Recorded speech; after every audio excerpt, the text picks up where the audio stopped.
inédito.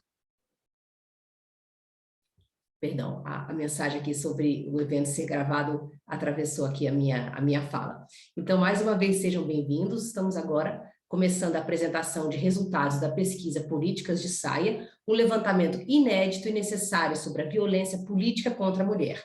Infelizmente, esse é um problema que afeta milhões de brasileiras, eleitoras, candidatas ou aquelas que estão no exercício do mandato. Para que possamos combater a violência política com políticas públicas, ações afirmativas e campanhas, precisamos entender melhor o cenário brasileiro. Ao longo de 46 dias, coletamos 1.194 respostas de mulheres de todo o país. A pesquisa continua até outubro de 2022. Hoje, vamos apresentar agora os resultados parciais, que já destacam muitas questões importantes que vamos debater aqui. Estão aqui conosco hoje a promotora Gabriela Mansur, idealizadora do projeto Justiceiras, do Políticas de Saia e do Instituto Justiça de Saia. E doutora Luciana Terra, que é advogada e liderança do projeto Justiceiras e coordenadora do Políticas de Saia. Passa a palavra agora à doutora Luciana, que vai compartilhar conosco esses resultados. Mais uma vez, doutora Luciana, muitíssimo obrigada pela sua participação e de todos e todas aqui presentes conosco hoje. Bom dia, obrigada, Giovana. Bom dia a todas as pessoas presentes. Estamos aqui hoje para compartilhar os resultados aí. Tivemos praticamente 1.200 respostas em 40 dias, o que reflete aí o impacto e a importância dessa pesquisa, considerando que são as pesquisas de Ibope e IPEC, quando são para a corrida de presidenciáveis, a média é de 1.500 a 2.000 respostas. E na nossa pesquisa nós conseguimos aí essa média de respostas até então e de livre e espontânea vontade, todas respondidas por mulheres e para as mulheres, e nós entendemos o cenário político brasileiro, considerando também as eleitoras, as candidatas, as pré-candidatas e todas as mulheres que fazem de parte de alguma política dentro ou fora das casas legislativas. Clícia, por favor, se você puder colocar os números.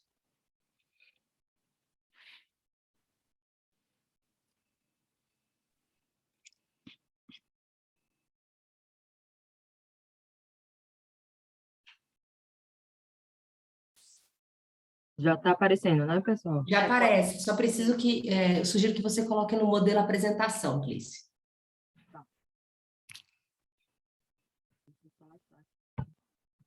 Mas você já quer que passe, Lu, para a próxima? Sim. Pode passar, por favor. Pode passar. Explicando brevemente a pesquisa, é uma iniciativa do Instituto Justiça de Saia, junto ao projeto Justiceiras, que nos unimos com um especialista sobre o tema, sem nenhum vínculo de partido político, órgão público ou empresa privada, e teve por objetivo fazer essa análise quantitativa, mas também qualitativa do que as mulheres estão pensando sobre a política brasileira. E considerando também que recentemente tivemos aí a sanção da Lei 14.192 de 2021, que normatizou a questão da violência política contra as mulheres e trouxe junto ao Código Eleitoral e a tipificação deste crime, né, eleitoral, em que restringe, discrimina ou, de alguma forma, afasta as mulheres dos ambientes políticos e parlamentares. Então, a nossa pesquisa diz também sobre isso, sobre as mulheres que foram candidatas, as mulheres que foram pré-candidatas e se de alguma forma sofreram algum tipo de violência política, o que as afasta aí do debate político. Pode passar.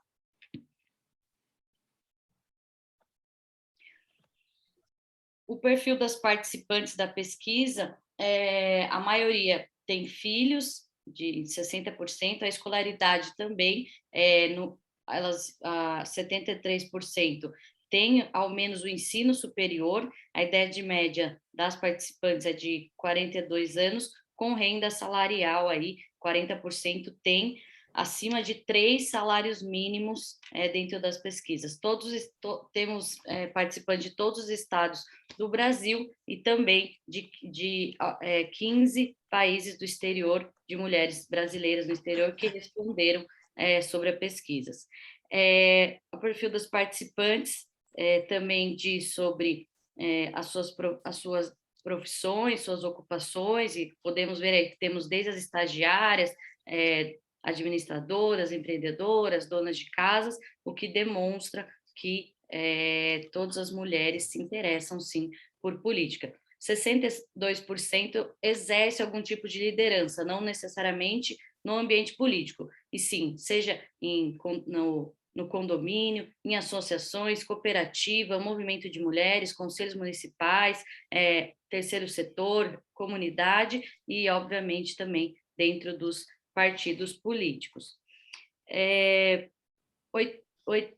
86% das mulheres nunca foram candidatas por falta de apoio, recursos, meio de disposição, não se sentem capazes, falta de informação também, por isso que nós trouxemos a política para dar visibilidade ao tema e também informação para as mulheres, e assim como o medo de perseguição.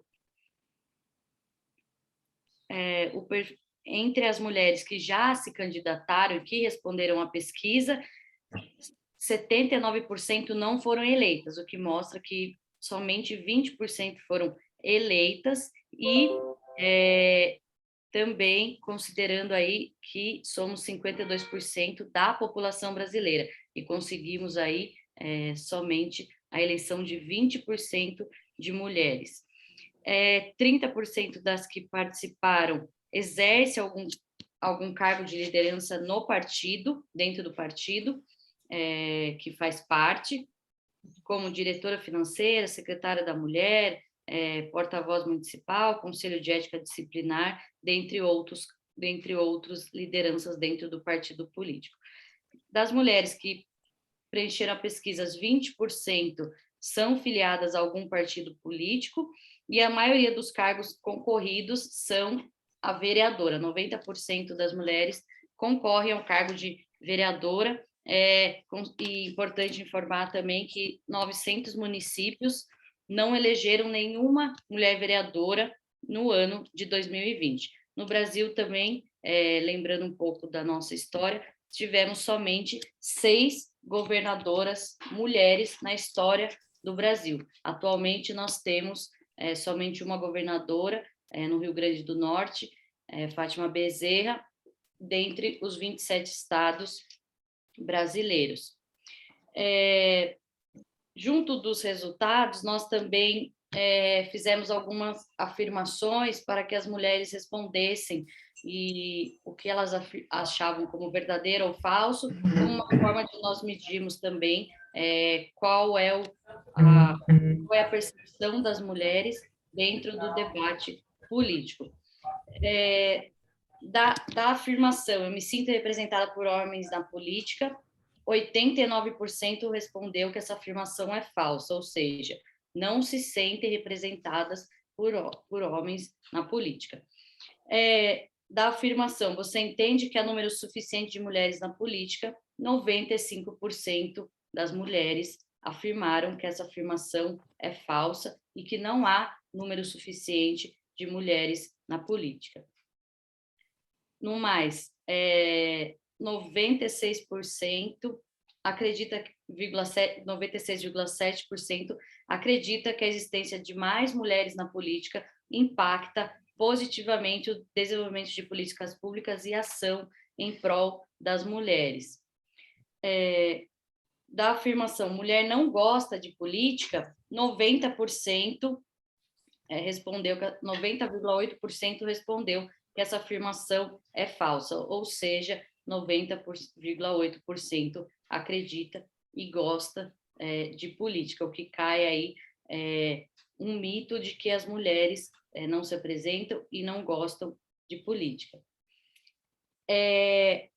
E apesar da maioria apoiar outra mulher, numa pergunta de mulher apoia outra mulher e 66,6% responder que é verdadeiro, ao mesmo tempo, 53%, numa média aí de 46,9%, não acredita que mulher vota em mulher, ou seja, a percepção das mulheres é de que as mulheres se apoiam, mas que elas não votam umas nas outras. Essa é a percepção, e não a realidade aí dos fatos, como nós estamos vendo, considerando que as mulheres estão interessadas na política. Da afirmação, política não é lugar para a mulher, 99,3% respondeu que é falso, que política, sim, é lugar para a mulher. Mais da metade das eleitoras candidatas ou mulheres no exercício do seu mandato já foram vítimas de comentário, manifestações preconceituosas ou discriminatórias. Preconceito e discriminação entende-se como o uso de elementos relativos à raça, origem, religião, maternidade, ideologia, vestimentas, orientação sexual, estado civil, características físicas também se enquadra aí. Então, mais da metade das entrevistadas já foram vítimas de qualquer tipo de preconceito ou discriminação. 41,6% das participantes informam que já foram interrompidas em sua fala ou impedidas de se manifestar em algum evento público, debate ou atividade similar. Tivemos aí um exemplo diante da atuação das mulheres recentemente na CPI, em que uma senadora, ao discordar do depoente, foi chamada de descontrolada por um parlamentar. Isso é um exemplo dessas falas interrompidas ou impedidas de manifestação em evento público.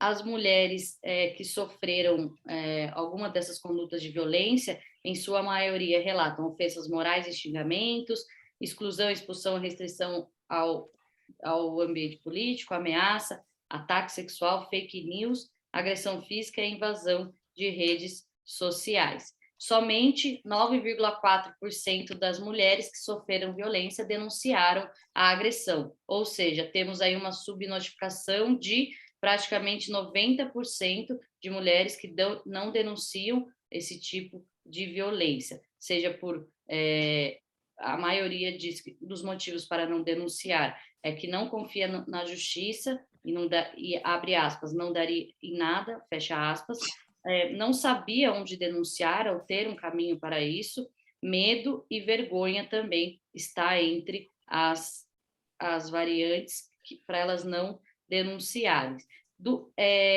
As mulheres também, quando sofrem esse tipo de violência, sofrem sempre algum tipo de dano material, moral, prejuízo financeiro, por ter sido vítima da agressão. A maioria relata algum corte no salário, ou alguma questão psicológica, como ansiedade, síndrome do pânico, também sofreram perseguições, foram exoneradas, tiveram muitas que excluir as contas das mídias sociais por conta dos ataques, e assim como elas podem perder até oportunidades de trabalho. Alguns relatos, eu trouxe alguns relatos em que, dentro da pesquisa, elas falaram como, abre aspas, dirigentes do partido me colocaram não só a mim, mas outras mulheres como candidatas para preencher a cota de mulheres, fecha aspas. Abre aspas, eu era atacada severamente por exercer uma chefia num mandato do meu partido na minha cidade, mesmo não sendo filiada ao partido. Estive em muitas situações constrangedoras. Fui bombardeada com injúrias e calúnias, perseguida e vigiada incessantemente. Um apoiador tentou me violentar sexualmente e me extorquir, mas fiz um registro e ele parou, me roubou o planejamento de campanha. O partido não enviou o percentual do fundo partidário designado para as mulheres para ajudar as mulheres candidatas. A direção perdeu nomes na chapa, não cumprimento de prazos, uma falta de respeito conosco. A maioria sabe o que sabe como se filiar a um partido.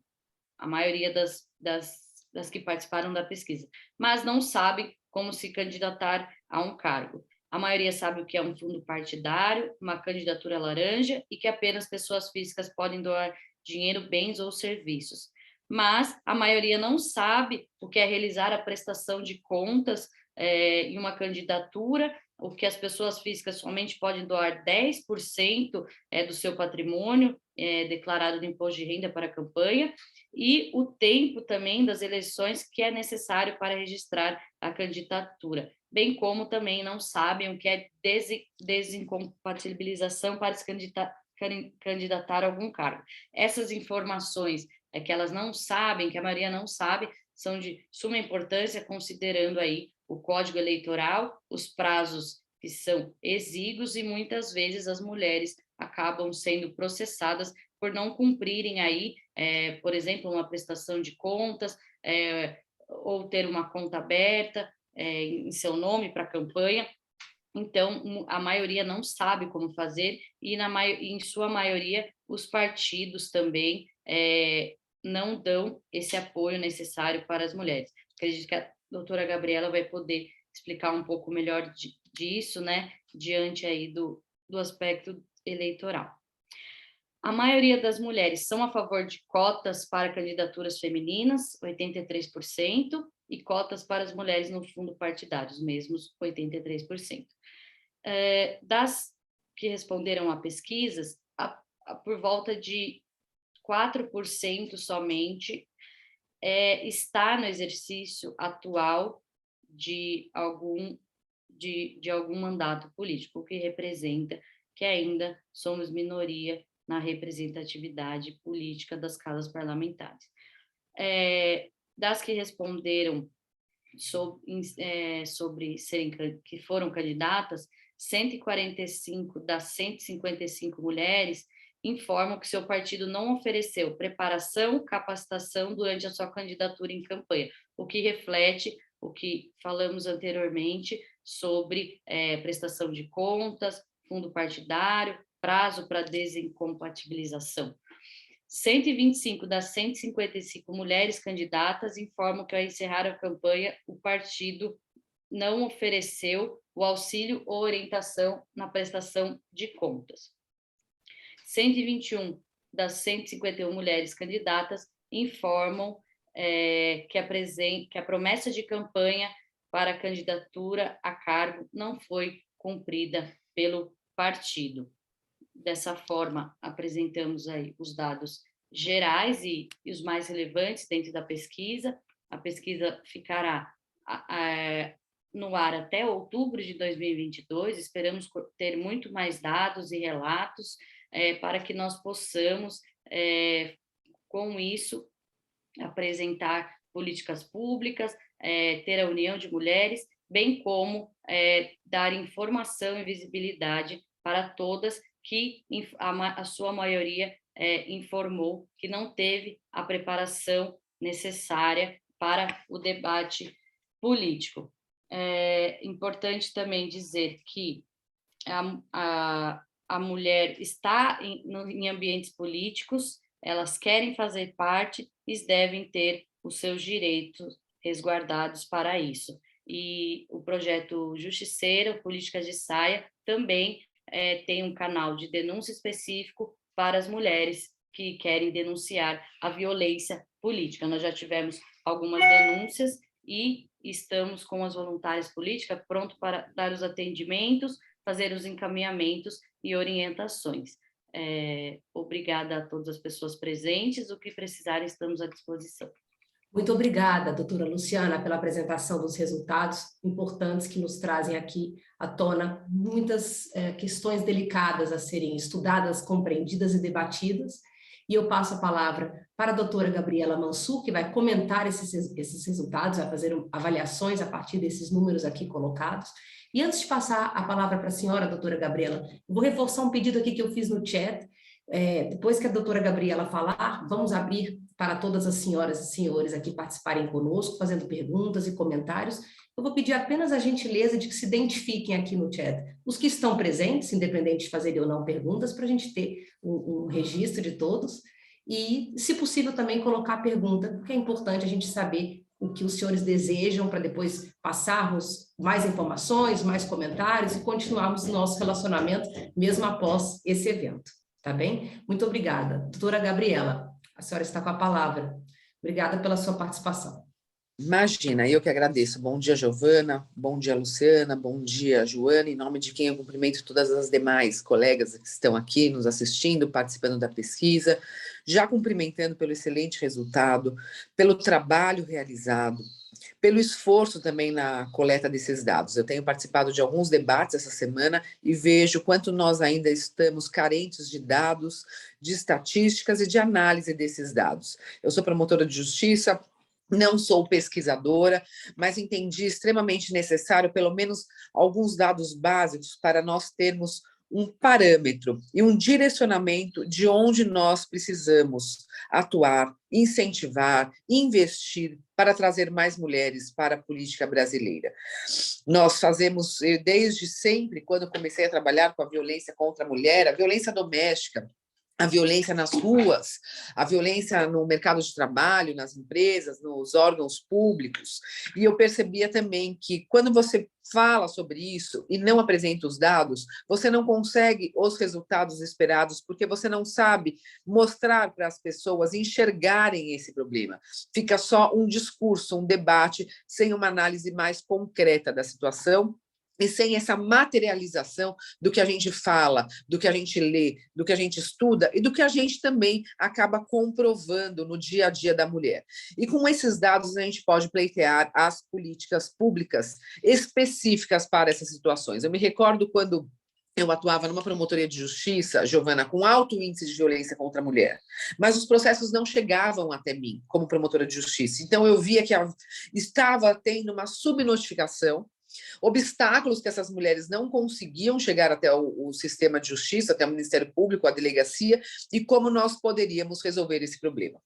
Não havia dados concretos de quantos processos eu tinha, quantos processos eram de violência contra a mulher, quantos processos eram de crimes gerais, como tráfico de drogas, roubo, latrocínio, furto. Eu atuava em toda a promotoria criminal. E foi quando eu percebi a necessidade de fazer levantamentos de dados. E aí eu fiz algo, ainda que manual, ainda que muito caseiro, mas eu comecei a separar quantos processos eu tinha de violência contra a mulher, quantos processos eu tinha de processos criminais de uma forma geral. E eu percebi que eu tinha apenas 20% de processos de violência contra a mulher, em que pese nós tínhamos aí a região como a mais violenta para as mulheres do estado de São Paulo. Trabalhei numa comarca, num município que foi considerado o maior índice de feminicídio do Brasil. Como esses processos não chegavam até mim? Será que eu não poderia ter evitado essas mortes caso esses processos tivessem chegado, caso essas mulheres tivessem denunciado? E aí eu fiz esse levantamento, 20% dos processos só na promotoria e um alto índice de violência. Praticamente 90% das mulheres daquela região sofreram violência doméstica. Com esses dados, eu consegui pleitear políticas públicas, comunicação, informação, campanha, palestras, debates, capacitação, aproximação com a Polícia Militar, com a Guarda Civil Metropolitana, prefeitura, com a Câmara dos Vereadores e das Vereadoras. Na verdade, não tinha vereador, era só vereador à época. Prefeitura.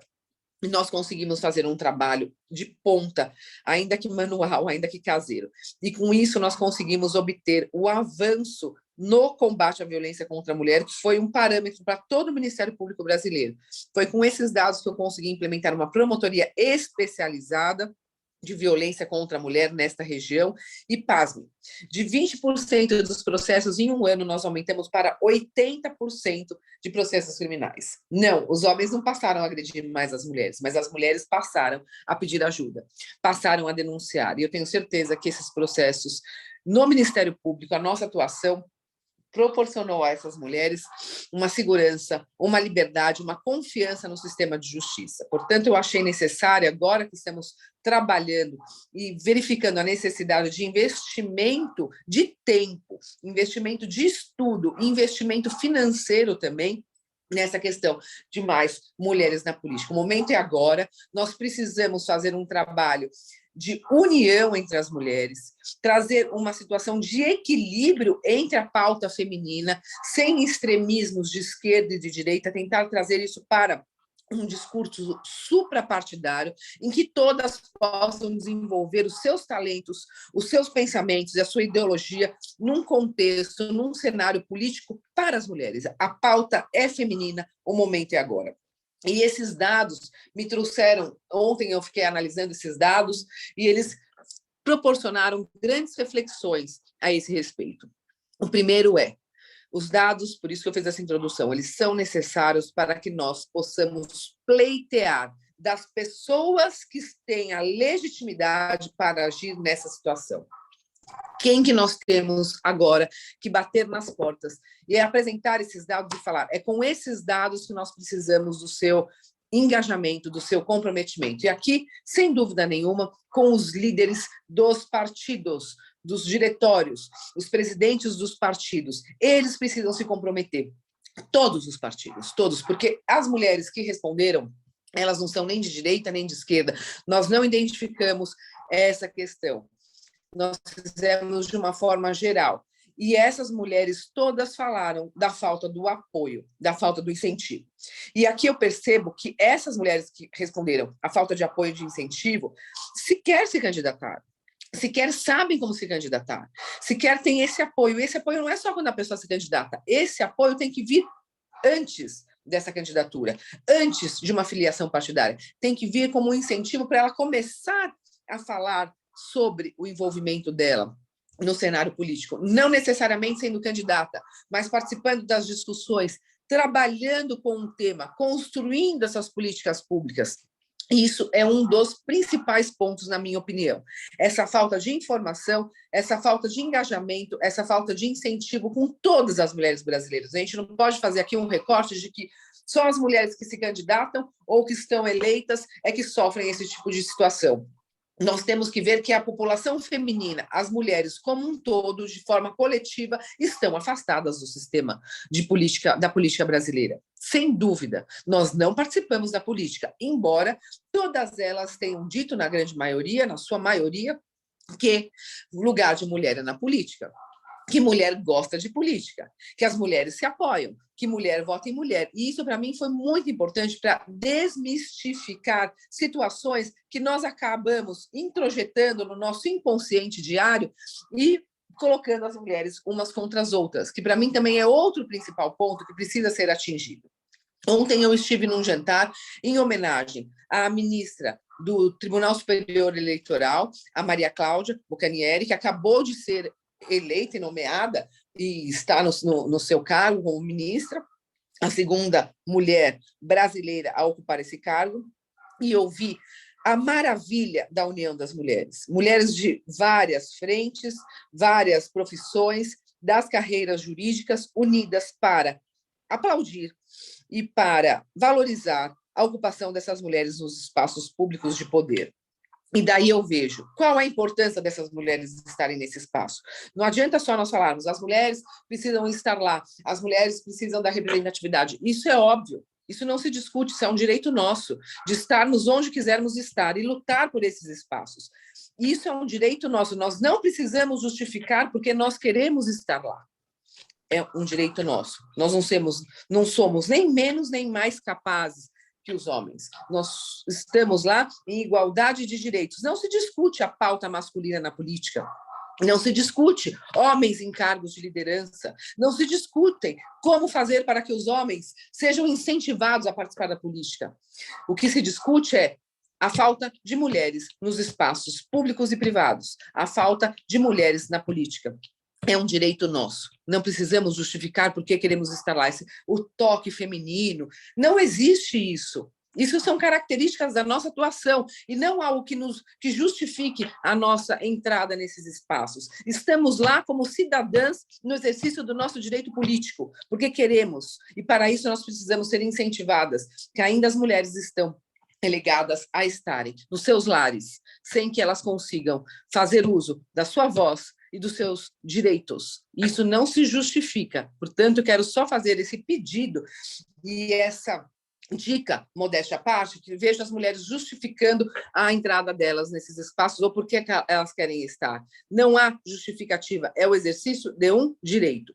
O que nós precisamos fazer é mostrar para a sociedade brasileira a importância e o impacto positivo da mulher nesses cargos.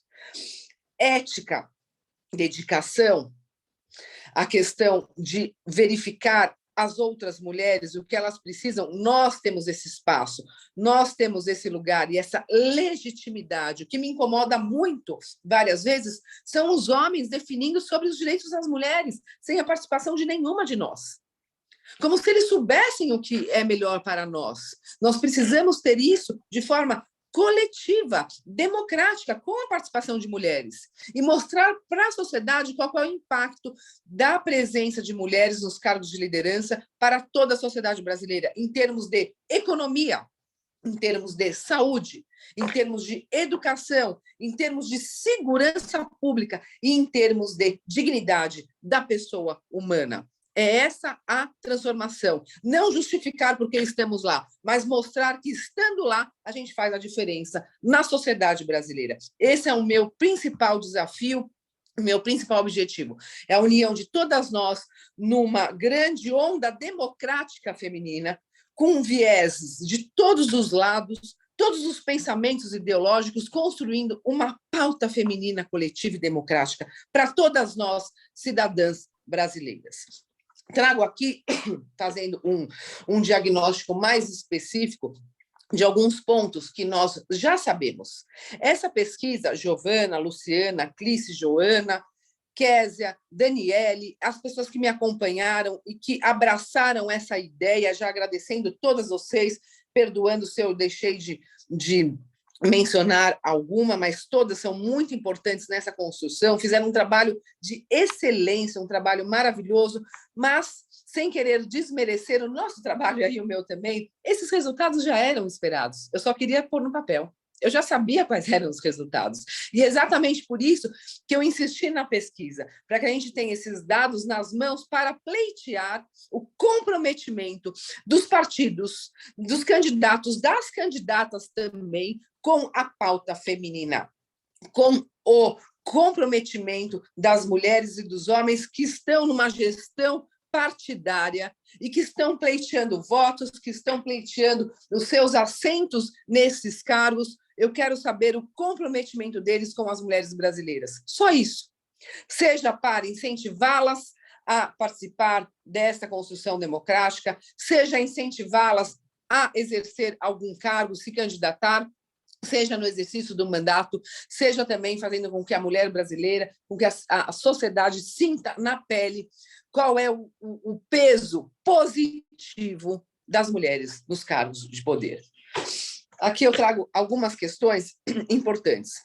As mulheres pobres não foram atingidas por essa pesquisa, porque se nós temos aqui a maioria de mulheres que recebem mais que 3 salários mínimos, e nós estamos falando de um país que, infelizmente, ainda tem um alto índice de pobreza e de mulheres desempregadas, e de mulheres que ainda dependem economicamente dos seus parceiros, e por isso estão em situação de violência, 30% das mulheres, nós não atingimos as mulheres pobres, as mulheres com menos privilégios, as mulheres das camadas mais simples da nossa população.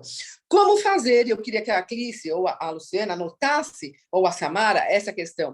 Como fazer para atingir as mulheres mais pobres, as mulheres mais simples, as mulheres das camadas menos privilegiadas, que não têm acesso a nada, à saúde, à educação, à política, a qualquer situação que possa, de fato, trazer dignidade para essas mulheres. E é um direito delas também, porque somos todas iguais.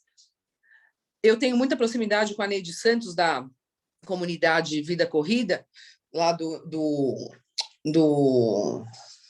agora eu esqueci o bairro, um dos bairros, o Capão, lá do Capão Bonito, e ela me fala o seguinte: Gabi, e são minhas amigas da corrida, a corrida é um esporte democrático que une todas as classes sociais, está todo mundo de tênis e shorts, e lá não tem classe social, tem comprometimento com o esporte, com a qualidade de vida, união de mulheres. E ela falou: Gabi, sabe o que me separa de você? A ponte do Morumbi. Os problemas são os mesmos, nós somos as mesmas mulheres, temos as mesmas coisas, o nosso domingo é igual, ficamos com a família, vamos à missa, fazemos o que a gente tem que fazer, o almoço, somos todas iguais. Só que quando eu abro a porta, posso ver um assassinato, um roubo, o tráfico, e você abre a porta para você ver isso e ainda tem que atravessar a ponte. Essa é a diferença entre as mulheres. E por que as mulheres do Capão ou das camadas menos privilegiadas, ou pobres, ou em situações de extrema pobreza e miserabilidade, não conseguem ter acesso a uma pesquisa? Provavelmente elas não participam da vida política brasileira, e são elas que são as principais destinatárias de uma gestão política. E são elas que nós temos que atingir. Então, nosso comprometimento aqui, Clícia, em um mês, nós vamos tentar atingir essa população feminina. Eu quero que essas mulheres entendam, saibam e preencham para que nós tenhamos esse diagnóstico das mulheres que são a maioria das brasileiras. E é elas que nós precisamos atingir e incentivar para que elas tenham um lugar nesse cenário político, ou não, todos os lugares.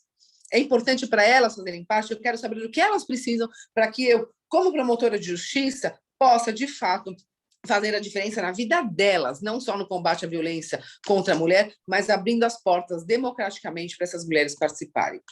Uma outra situação que eu vejo é a falta de confiança no sistema de justiça. Claro, nós não tínhamos um tipo específico de violência política contra as mulheres.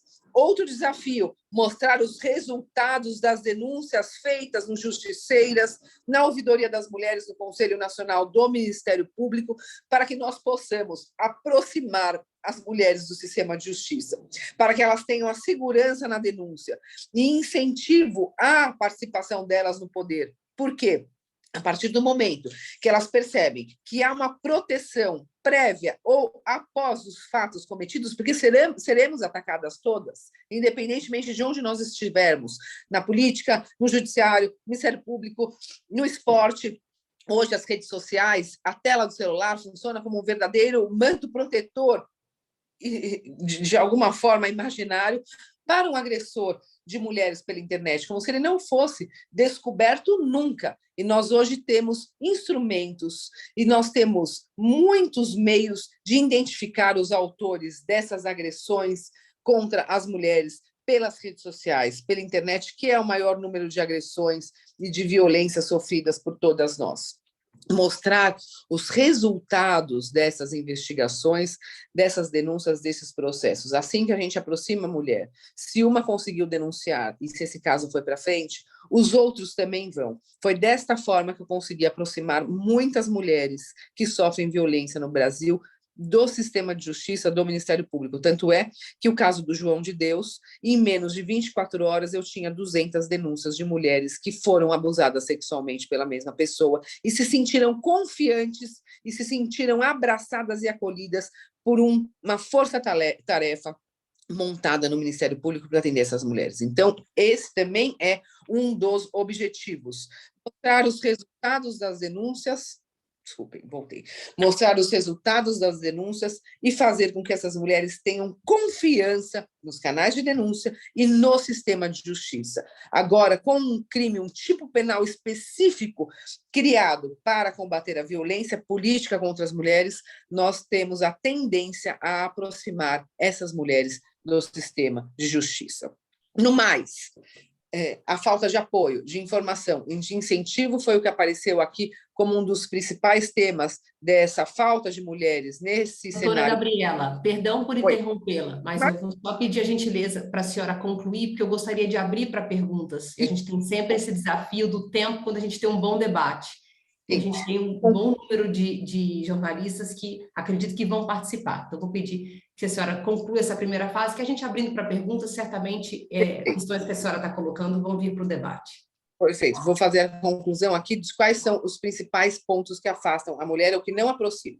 A falta de informação, de incentivo e de apoio às mulheres brasileiras de uma forma geral, fazendo com que elas fiquem afastadas, embora elas digam que lugar de mulher é na política e que elas gostam de política e querem participar da política.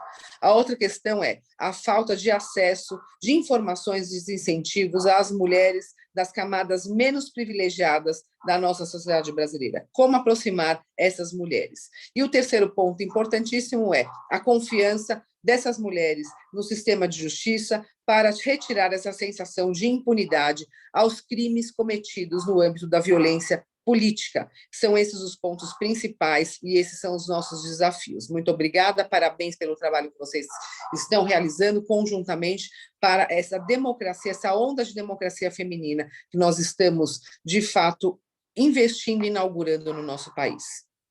Muito obrigada, doutora Gabriela. É um tema muito importante e, sem dúvida alguma, começar com dados comprovados é um ótimo caminho para a gente chegar até a implementação de políticas efetivas, não é mesmo?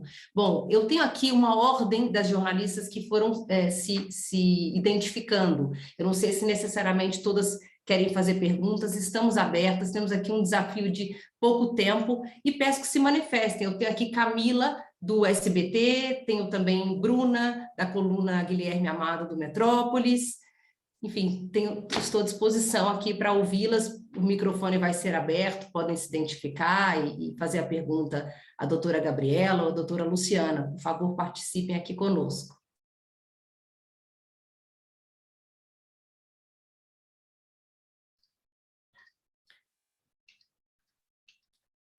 Ana Bardella. Olá, acho que a minha câmera está com um probleminha aqui, vou tirar ela, vou problemas, fechar. fique à vontade. Então, eu gostaria de saber da doutora Gabriela, ela falou da participação, principalmente dos partidos, né, com relação ao ingresso das mulheres na política. Eu queria saber exatamente quais medidas ela acredita que poderiam ser tomadas pelos partidos para facilitar essa entrada das mulheres. Obrigada pela sua pergunta, bom dia. E é um prazer também poder contar com vocês nessa união de esforços para incentivo das mulheres o ingresso na política.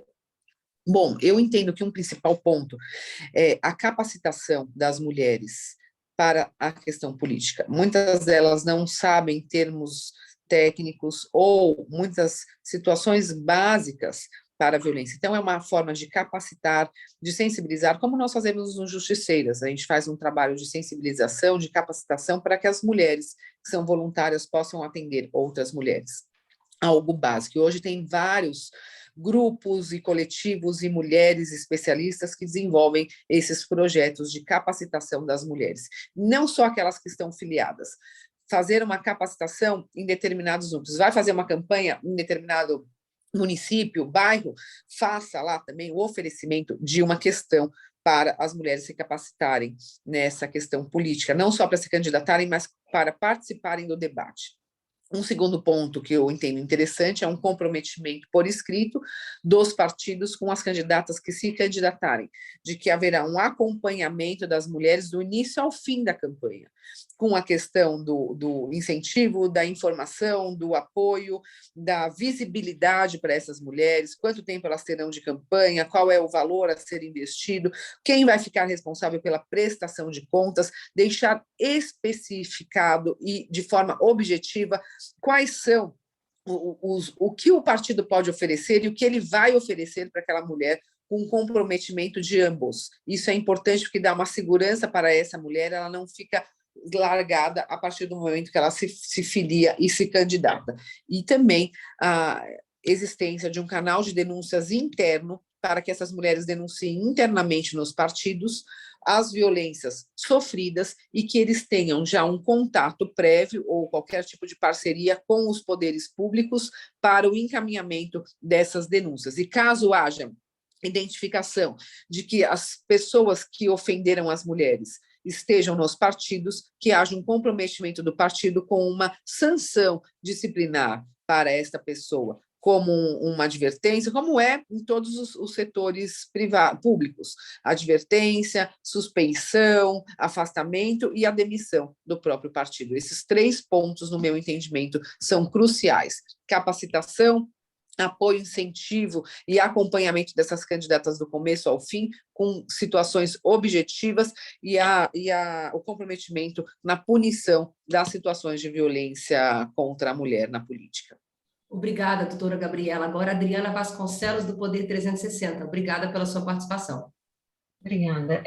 Doutora Gabriela, é o seguinte, há uma perspectiva de reunião com esses partidos, de apresentação desse resultado dessa pesquisa para esses partidos, porque esses partidos são majoritariamente presididos por homens que não são sensíveis à causa feminina, tá? E que deixam essas mulheres à revelia dos processos decisórios, tá?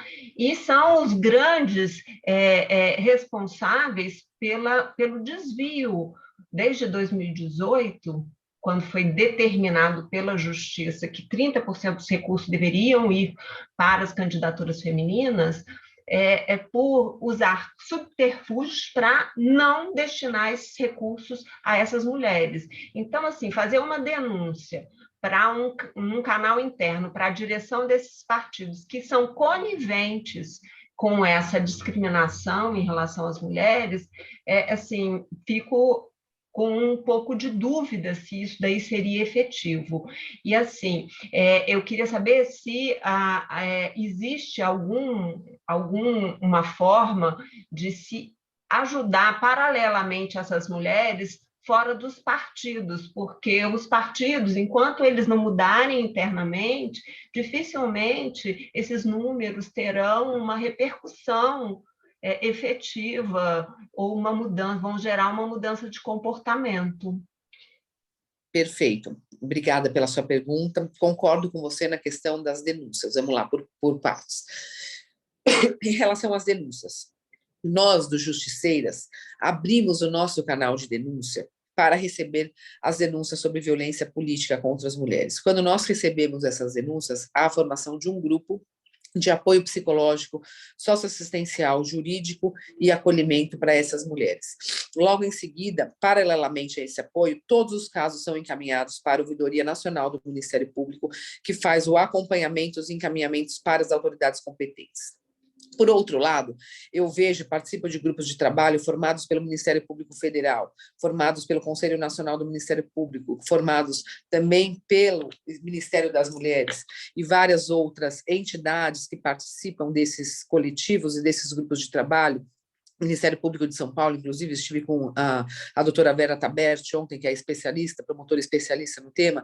Todos esses órgãos públicos estão juntos para receber essas denúncias. O próprio Tribunal Superior Eleitoral também está com uma campanha de incentivo às denúncias. Então, ainda que seja denunciado para o partido, que é necessário o partido saber daquela violência, os órgãos públicos vão cobrar dos partidos quais as providências tomadas a partir dessa denúncia. Essa denúncia não vai só para o partido, essa denúncia vai para o partido e vai para os órgãos competentes automaticamente. Até foi boa a sua pergunta, para eu não esquecer de sempre avisar e fazer com que essas denúncias não cheguem só até os partidos, mas cheguem também a esses outros órgãos competentes. E hoje nós temos aí vários canais de denúncia para receber essas violências. Inclusive, nós estamos fazendo um trabalho de incentivo à criação da Ouvidoria das Mulheres em todos os tribunais regionais eleitorais. Nós já tivemos no Tribunal Regional Eleitoral de Goiás, a primeira Ouvidoria das Mulheres, criada pelo juiz eleitoral Márcio Moraes, com o apoio da Camille Castro, que é a juíza eleitoral, presidente da ouvidoria dos juízes eleitorais de todo o Brasil, também estive com ela ontem, e a partir da semana que vem nós vamos instalar a Ouvidoria das Mulheres no Tribunal Regional Eleitoral de Minas Gerais. Então, a tendência é que todos os tribunais tenham a Ouvidoria das Mulheres para receber essas denúncias de violência política e já tomar as providências necessárias, encaminhando para o partido, cobrando as providências do partido e também encaminhando para o promotor de justiça eleitoral daquela região para as providências cabíveis. Segunda questão, os homens são os responsáveis pelos partidos e os homens não são sensíveis à causa, mas eles vão ser. Eles vão começar a ser sensíveis com as causas e comprometidos. Porque se fosse assim, nós nunca avançaríamos nem no Ministério Público, nem no Judiciário. Vou te dar um exemplo concreto do Ministério Público. Sempre nós tivemos, em São Paulo, homens na liderança do Ministério Público.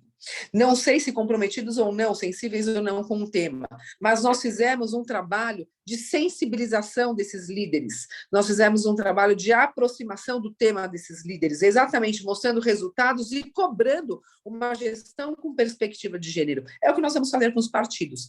Estamos montando um grupo de especialistas voluntárias entre advogadas, acadêmicas, antropólogas, assistentes sociais, psicólogas e também advogadas, juízas, promotoras e delegadas, um grupo coeso que vai fazer um trabalho de aproximação com os diretórios de todos os partidos para um protocolo de atuação com as mulheres, para aproximar e para o comprometimento. E, por fim, nós não vamos fazer esse trabalho só nos partidos, é aquilo que eu falei, nós vamos fazer um trabalho na sociedade de uma forma geral, prévio, fazendo com que essas mulheres se aproximem do tema. Indo, conversando, dando palestras, eu me sinto como se eu estivesse atuando na minha primeira comarca, na Promotoria de Justiça, quando não tinha nada para as mulheres. Eu fui fazendo esse trabalho de aproximação, de coleta de dados, de sensibilização, de chamado para as mulheres se aproximarem do Ministério Público daquela região para denunciar a violência contra a mulher. Aqui eu não quero que denunciem só a violência, eu quero que elas sejam felizes, que elas participem do cenário político brasileiro como um direito de todos e todas nós, construindo um país mais democrático, mais justo e mais ético. Muito obrigada, doutora Gabriela. Obrigada, Adriana, pela pergunta. Agora eu abro a palavra para a Bruna Lima, do Metrópole. Seja bem-vinda, Bruna. Obrigada pela sua participação. Fique à vontade.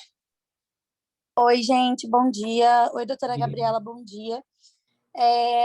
Bom, eu queria tocar no ponto que a senhora falou sobre como atingir, né, como fazer para atingir mulheres mais pobres na política. E eu queria saber da senhora se existem projetos ou ideias, né, mais concretas para fazer essa aproximação e promover essa inserção de mulheres pobres na política e como isso é visto e discutido dentro dos partidos políticos. E eu aproveito a oportunidade também para perguntar mais especificamente sobre esse incentivo à criação de ouvidorias femininas nos regionais, nos tribunais regionais eleitorais que a senhora acabou de mencionar, se é um trabalho de formiguinha, né, indo de 1 a 1, ou se existe uma campanha a nível nacional para ser criado isso para as próximas eleições, por exemplo. Vamos lá. Bruna, obrigada pela sua pergunta. Sobre as mulheres pobres, como aproximar essas mulheres, que é a população brasileira, não somos nós, são elas, e elas têm que fazer a política para elas, para nós todas. Eu não sou eu, óbvio, quero saber o que precisa para elas, para eu, como promotora de justiça e também à frente de organismos do terceiro setor, poder buscar isso para elas, mas eu preciso saber o que elas precisam. O que eu preciso não é a mesma coisa que elas precisam, e eu quero ajudá-las, eu quero inseri-las nesse contexto de direitos e de construção conjunta da democracia brasileira. Como? Nós temos o projeto Justiceiras, Bruna, que foi um sucesso no seguinte ponto. Nós identificamos lideranças locais, líderes comunitários que se inscreveram no projeto para ajudar as mulheres daquela região. Com esse mapeamento, nós já fizemos o mapeamento, nós vamos fazer um trabalho de incentivo a essas líderes comunitárias para que elas consigam trazer as mulheres daquela região para o tema. Então, nós temos já mapeado em todo o Brasil líderes comunitárias. Nós vamos fazer uma grande convenção com essas mulheres, um chamamento aos poucos em cada região, e eu me comprometo a fazer isso pessoalmente ou online, como de acordo aí com a nossa agenda e com a nossa possibilidade financeira, para conversar, para explicar, para trazer essas mulheres para o nosso grande exército de mulheres brasileiras à frente do cenário político. Esse é um dos trabalhos. A outra questão que nós vamos fazer é, em todos os locais que eu vou fazer uma palestra, em todos os locais que eu vou fazer a instalação de uma ouvidoria, ou que eu vou dar uma aula, ou que eu vou participar de algum evento, eu já tento identificar quais são as lideranças. E vocês não imaginam quantas mulheres maravilhosas nós temos que são potenciais líderes e que não têm incentivo, que são como se fossem invisíveis. Mulheres muito melhores do que eu, por exemplo, que poderiam estar num cargo como o meu. Nós queremos incentivar essas mulheres a participar e conquistar esses cargos para elas. Então, é esse trabalho de interlocução entre uma e outra, conexão, inscrição no projeto como voluntária, identificação de líderes, e uma falando com a outra, e as mulheres, elas se juntam, e isso forma uma grande revolução feminina para a participação das mulheres. Então, esse é um trabalho que vai ser feito, que já está sendo feito, inclusive. Nós temos 8.000 voluntárias inscritas no Justiceiras. Dessas 8.000, nós temos aí praticamente 1.000 que são lideranças locais dos seus municípios e que podem fazer esse trabalho. E tem outra coisa, as mulheres líderes já me conhecem, as líderes comunitárias, muitas me conhecem, das mulheres negras, das mulheres trans, das mulheres lésbicas, das mulheres indígenas, das mulheres ruralistas. Nós temos aí mulheres que já conhecem nosso trabalho e que vão ser incentivadas em todo o Brasil, nós já identificamos, para essa participação política e trazer mais mulheres. Em relação à ouvidoria feminina, ouvidoria das mulheres, nós temos uma proposta de recomendação no Conselho Nacional do Ministério Público, proposta esta que foi apresentada pelo, então, ouvidor nacional, doutor Oswaldo de Albuquerque, o qual foi meu chefe, e ainda é meu eterno chefe querido e super comprometido com a pauta, foi também um trabalho de sensibilização com ele. Essa recomendação é para que todos os ministérios públicos tenham os seus canais internos para o recebimento dessas demandas, as ouvidorias. Isso também vai ser, caso, salvo engano, ainda não foi, mas será proposto no Conselho Nacional de Justiça a necessidade também da existência de ouvidoria das mulheres em todos os tribunais de justiça estadual. Não é um trabalho de formiguinha, é um trabalho institucional. Nós já temos 16 ouvidorias das mulheres instaladas em todo o Brasil, entre ministérios públicos do Norte, do Nordeste, da região Centro-Oeste, Sul e Sudeste, e agora nós temos também a ouvidoria das mulheres no STJ, no Tribunal Regional Eleitoral de Goiás, semana que vem Tribunal Regional Eleitoral de Minas Gerais. Essa semana nós instalamos no primeiro Tribunal de Justiça do Espírito Santo, estive lá com a doutora Hermínia, desembargadora, e estamos fazendo esse trabalho de instalação nos tribunais e nos ministérios públicos locais, e isso com certeza será abraçado pelos tribunais regionais eleitorais e será um grande incentivo para as mulheres denunciarem a violência política. Muito obrigada, doutora Gabriela. Alguém mais? Eu não vejo mãozinhas levantadas, mas fiquem à vontade para fazer suas perguntas. A gente está caminhando aqui para o fim, mas temos alguns minutinhos sem mais perguntas.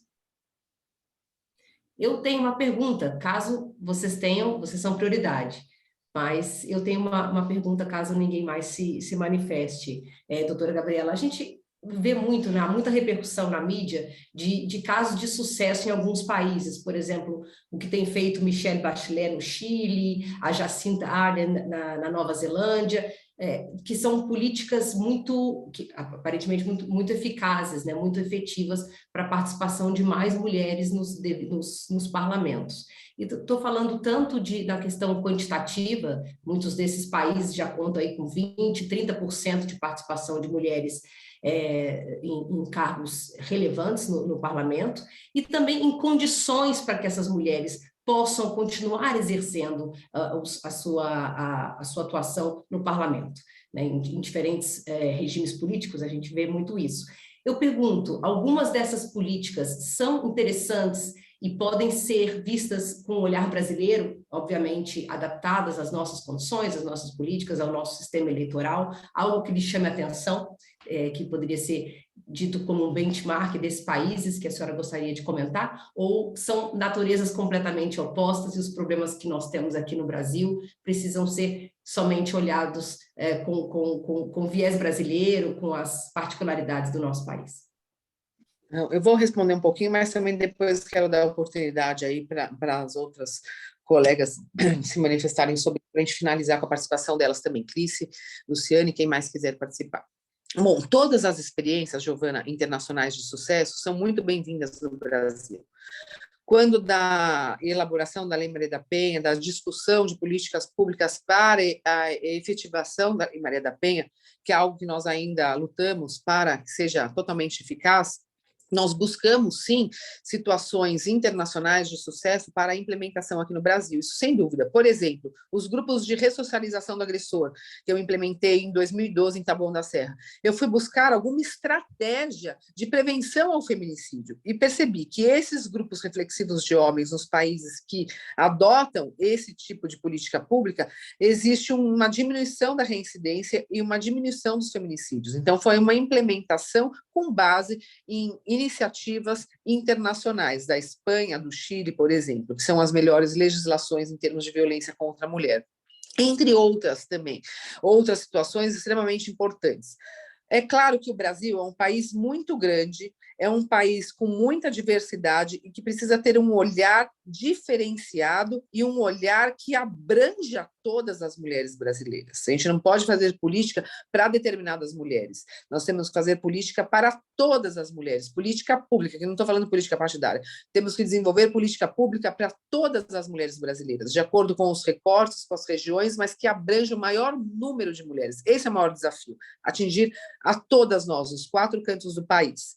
Então, todas essas iniciativas são bem-vindas, adaptadas à nossa realidade brasileira, que é uma realidade extremamente peculiar e que deve ser vista com olhos de especialistas brasileiros e brasileiras que estão, de fato, comprometidos e entendem qual é a necessidade das mulheres brasileiras. Eu queria ouvir rapidamente as minhas colegas aí que trabalham nesse tema, que se dedicam a isso, para saber a opinião delas, para nós caminharmos para o encerramento. Muito obrigada, doutora Gabriela, pela pergunta. Então, fiquem à vontade para a gente caminhar para o encerramento. Doutora Luciana, Clíci, fique à vontade, Clíci. Abriu o microfone. Bom dia, pessoal.